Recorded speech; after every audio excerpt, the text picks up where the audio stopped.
Hi everyone, in today's video I will take one for the team and reread it Entry Task by Colin Hoover and give you a full rundown of everything that happens in the book since, as you may have seen, the movie will be out very soon and I thought, what better time to refresh our memories than now? I have to be honest, ever since the cast was revealed I had my doubts about how good the film adaptation will be because in my mind Theo James would have made such a good Royal.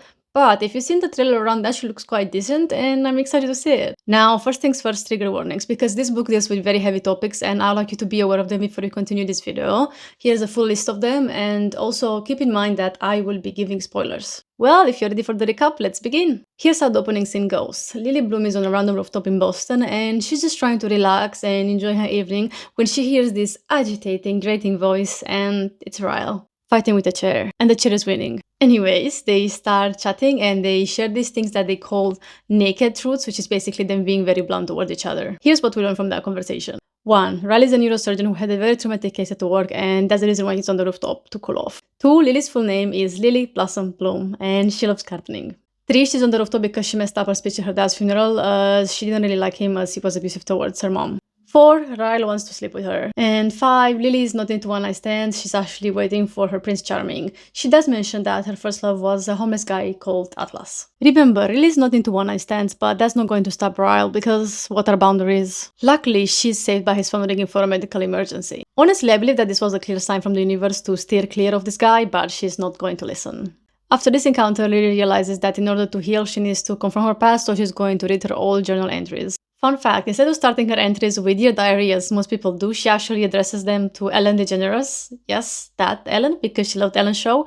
And now I'm actually wondering if she's going to make an appearance in the movie, as I believe they have the budget for it, right? From this entries we learn about her relationship with Atlas, how she noticed him sneaking to the empty house behind hers, how she helped him with food and shower as he was homeless, and how, well, they slowly fell in love. Back in the present, Lily decides to finally pursue her dream of opening a flower shop, but the place she got needs a lot of work and conveniently, Alyssa, who is Ryle's sister, drops by after seeing a help wanted sign, which was not put in place by Lily, was from the previous owner. After some convincing from Alyssa, who is a self-proclaimed Pinterest enthusiast, I mean she actually used another word but let's keep it friendly, Lily decides to hire her. While they're working, Lily falls down and breaks her ankle and Alyssa immediately calls her husband and her brother Ryle, who were at the pub down the road, and that's how Lily and Ryle meet again. Ryle is happy to see her and quite proud that she actually went and pursued her dream, but of course he has to ruin it with saying something inappropriate. And this time Alyssa overhears it when he says to Lily that he would like to sleep with her. Lily tries to brush off Ryle's inappropriate comment as a joke, but when they're alone again, she actually tells him that, listen, if you want to commit, you do it. If you don't want to, stop saying things like this. Since her leg needs rest, she goes home and Alyssa promises to take care of the shop. As you may have realized, one of Lily's favorite pastimes is going through her journal entries, and now we learned that she actually convinced Atlas to watch the Ellen show with her and this became their thing. And also we learned that there was an incident, an abusive episode of her dad towards her mom, and she went to Atlas for reassurance afterwards. Now we reach chapter 5 and this is where things are going to get interesting because Ryle knocks on 29 doors in order to find Lily's apartment because he knew the building she lives in but not the apartment. And want to take a guess why he did that? What motivated him to waste so much time on it? Well, he wants to get laid. No, wait, let me rephrase that. He begs. He begs for it. He also claims that he cannot focus on his career if he doesn't have one night stand with Lily. Oh, and he does not beg just one, twice. He keeps on begging and Lily is so embarrassed for this dude and actually tells him like, please, this is ridiculous. You have to stop and you have to go. He keeps promising that if she agrees to do it one time, she's not going to hear of him ever again. She finally gives in and tells him that first she needs to take a shower and then they can do it. He agrees to it, but when Lily comes out from the bathroom, he's asleep. In the morning when he wakes up, he apologizes, but Lily is frustrated and just tells him, alright, okay, bye, have a great life. 53 days later, Lily's keeping count, not me, she finally opens her flower shop. And of course, Riley is her first customer. He buys purple lilies, so cliche, and asks him to be delivered with a card that reads, make it stop. And he puts the delivery address to the flower shop. I mean, obviously it was for Lily. Lily decides to make it stop by inviting Devon, a former colleague of hers, to Alyssa's birthday party as her date. I mean, obviously Riley's going to be there. Ryle doesn't take it very well and he just storms off to his room. As she's about to leave the party, Ryle actually comes after her, yells her name across the room and comes in, sweeps her up and says that he's going to need her for the night and then brings her to his room. How embarrassing is that? In his room, they thought things through and decide to give their relationship a trial, but Alyssa does warn her afterwards that Ryle doesn't have a good track record with his relationship and she should be very, very careful. You know, I really like Alyssa because she's a true girl's girl. Now, Lily's still trying to heal from her past and keeps reading more journal entries, and she stumbles upon one where her dad is being very, very violent with her mom to the point where Lily had to interfere and jump on top of her dad, but he pushed her and she got hurt. She had to be taken to the hospital, and before they arrive, her mom actually tells Lily to not say what happened, but rather lie that she slipped on ice. And Lily's so upset since she thought that now, because usually her dad does not hurt Lily, only hurts the mom, that this is going to be a turning point for them and she's going to finally leave him. But that's not the case, and now she wants Lily to lie for him. When Atlas saw her stitches, he asked her what happened, and she's just trying to brush it off by saying, "Oh, I just fell." And he realizes that's not it. And he shows his own scars too, saying, "It's okay, Lily, I used to fall a lot too." And that's when he realizes that she's just trying to make excuses for her dad, as her mom would have wanted her to. You might have noticed that there's auto jumping back and forth, and actually, I believe it's done quite seamlessly, and I enjoyed seeing two different timelines. Now, back to the present time, Lily actually says that it's finally the time to do the deed with Ryle, and it lasts 1.2 seconds. It's done in like a page and a half. But apparently, that was enough for Ryle to get addicted to her.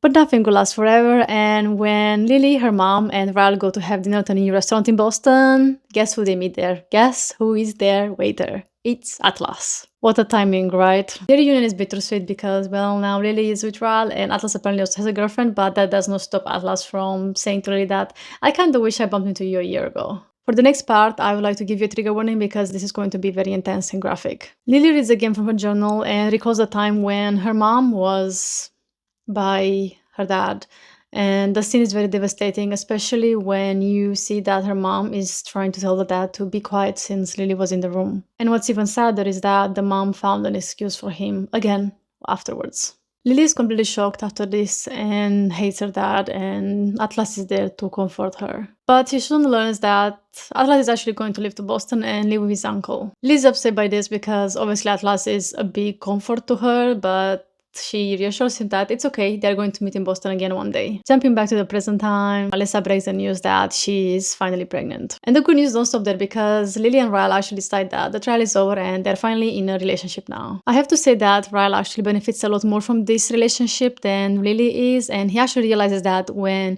he tells her that he is so happy, he's enjoying this relationship so much since Lily just kind of allows him to do his life as before.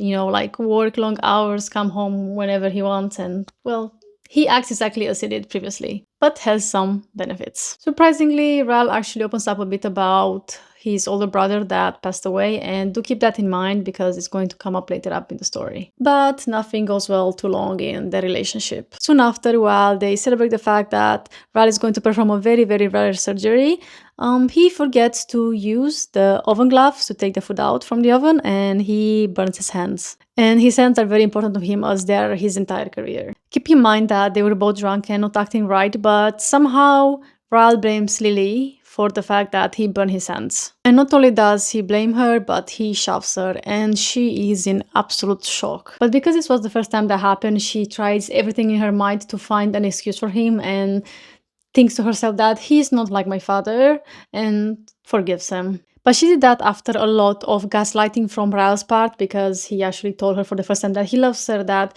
he didn't want to do it, he didn't mean it, and, well, gaslighting much? Moving on, Alyssa actually wants to try the restaurant that Atlas works at since Ryle told her that the food was very good there. And shocking news, Atlas is not just a waiter, he's actually the owner, but he likes to help around in the restaurant. Since he saw that Lily is back at his restaurant, he actually comes over to the table, and that's when he spots that Lily has a cut on her eye and that Ryle's hands are bandaged, and he, well, assumes the worst. Lily runs to the bathroom and Atlas follows her, and she's trying to explain to him that it was just an accident, nothing happened, it was not intentional. And then he says to her, "Well, you now sound just like your mom." Lily keeps insisting that Ryle is a good person, that this was just an accident, but, well, Atlas keeps insisting on his part that she should leave him. As they can come to an agreement, they leave the bathroom, but the thing is, Ryle is standing right outside the door and sees them together. He's in shock and asks what's going on. And the thing is that Atlas doesn't just leave. He actually gives Ral a piece of his mind, saying that if you ever hurt her again, I'll make sure that you live to regret it. To this, Ral fights back with, "Oh, this is Atlas, the homeless guy that you pity ducked?"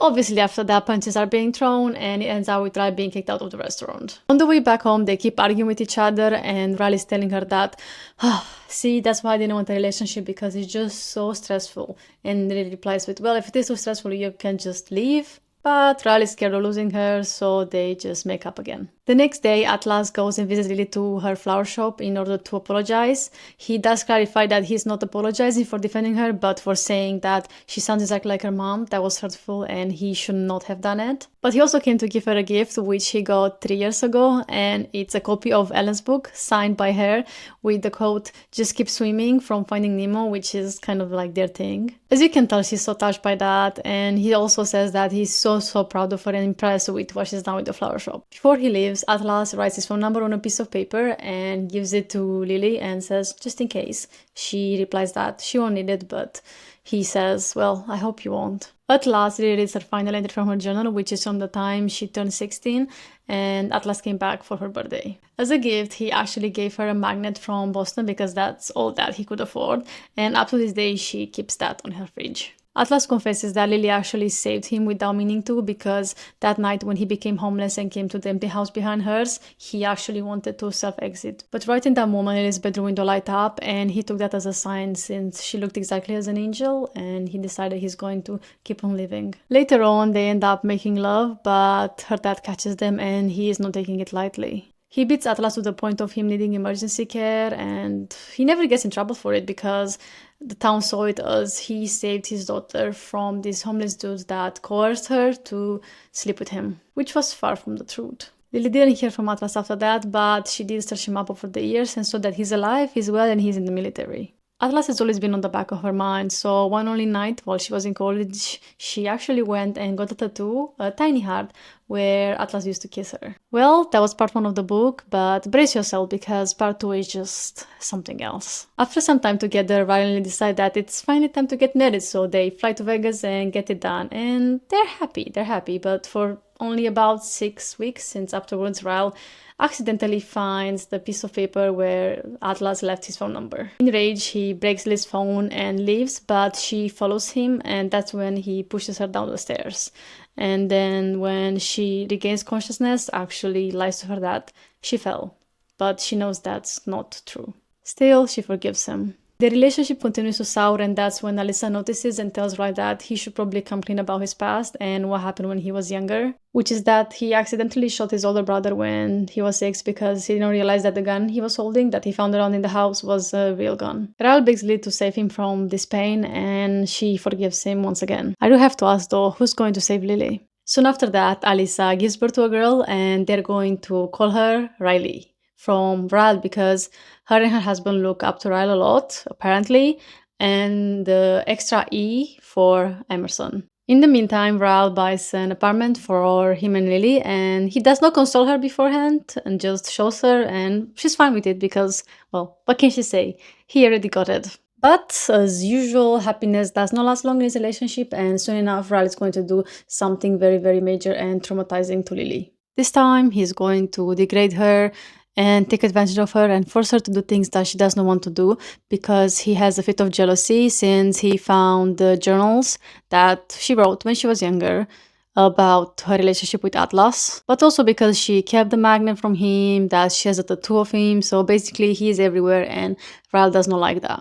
After she manages to free herself from the situation, she calls Atlas and he's taking her to the hospital, but while she's at the hospital, she finds out that she's pregnant with Riley's child. For the next couple of days, she's going to stay at Atlas' place and just try to figure out what she's going to do from now on, since she realized she made way too many excuses for Riley and for his behavior, and she needs to get out. She needs to distance herself from him, especially now because she's pregnant. And she wouldn't want him to be aggressive towards her and the baby. As her shock wears off, she's going back to work, and that's when Riley comes over and tells her that he has to go to England for 3 months for his work.